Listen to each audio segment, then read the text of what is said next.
Okay, so in the last video, we pulled up the whiteboard. We're pulling it up again, just a quick review. And then in this video, I really want to talk about the importance of knowing your testosterone number, not just going by your doctor telling you that you are normal, because just like we talk about the thyroid, there is normal and then there is optimal.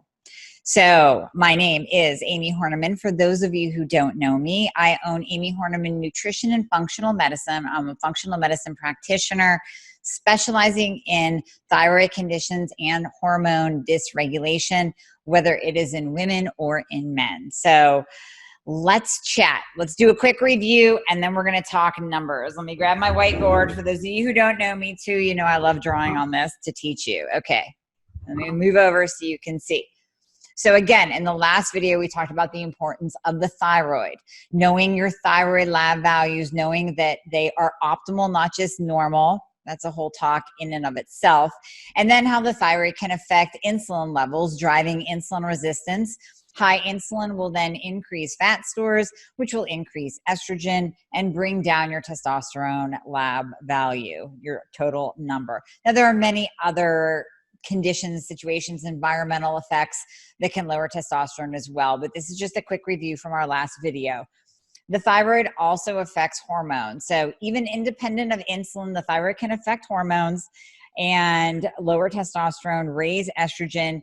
And the symptoms of low T, also called hypogonadism, is weight gain, low energy, low libido, depressed mood, loss of muscle mass, just the loss of desire to even go to the gym, which then of course is going to drive up more fat stores. And then we come over to the high estrogen, and high estrogen will lower your testosterone. But the important part of this video, I want to talk about the lab range. Hopefully you guys can see that. So on most labs, now this can vary just a little bit. I've seen 225, I've seen 280 as the starting point. But in most labs, they go from, testosterone will go from 250 to 1100. And for males, let me preface that, for that is for males. Now, men, when you get your testosterone levels checked, you should always go before 9 a.m. Now, this is assuming that you're not working third shift. You have to go by your circadian rhythm. So it's best to get your testosterone levels checked first thing in the morning upon waking. So if you're doing third shift, it's your waking time, your morning. But in general, for most, it is before 9 a.m. And you don't have to go fasted unless, of course, they're doing other tests like a comp metabolic panel, checking your blood sugar, insulin, lipids, all of that. But it doesn't have to be fasted, but you do want to go in the morning because that's when we get an accurate reading of your true testosterone level. Testosterone is the highest in the morning. So if you go later in the day and you come back low, we don't know if that's just because of a gradual decline throughout the day or if that is your true low number. So you want to go first thing. Now, the issue that I find is many men are being told that they are normal with a testosterone level of 250, 255, 260, 265. I've had patients come in with bottom of the barrel numbers, and I mean across the board age-wise. I'm not talking about men in their 70s coming in with this. And men, if you are in your 70s, you don't have to walk around with a testosterone value that is low because that's not quality of life whatsoever. But I see this in as young as 20, 19 and 20, believe it or not, and all the way up to 60s and 70s, and then going all the way through the ranks. I've had 30 and 40-year-olds with low T. I've had 50-year-olds with low T. I've had 60 and 70-year-olds with low T because you shouldn't be this low. We have to go by optimal and where you are going to feel your best. Now that varies with your age. So let's say I do have a patient that is 21 and has low testosterone. So his optimal value probably is around 800, 900, 1,000. That's going to be optimal for somebody that young. And he was actually diagnosed clinically low, meaning he was below 250. So imagine how he felt. But we're getting his number up now.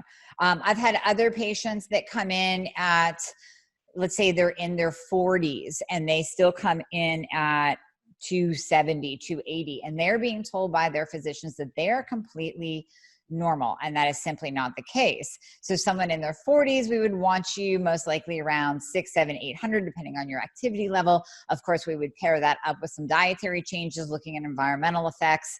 There are dietary things that we can do as well to lower your estrogen, so that if you do go on testosterone replacement therapy for low T, which I do recommend because this is affecting your health, guys. This is not just about quality of life. It's about quantity and quality, both. But when you go on testosterone replacement therapy, sometimes estrogen levels rise. So rather than using an aromatase inhibitor or an estrogen blocker, we can do dietary things that support this process as well.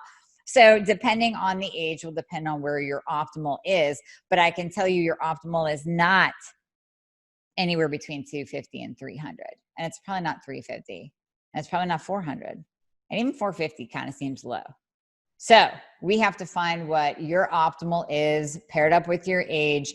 But I can tell you that most men feel better over 600 at least, no matter what your age. Now, like I said, of course, if you're in your 20s, you're not going to feel good at 600. We need you a little bit higher than that.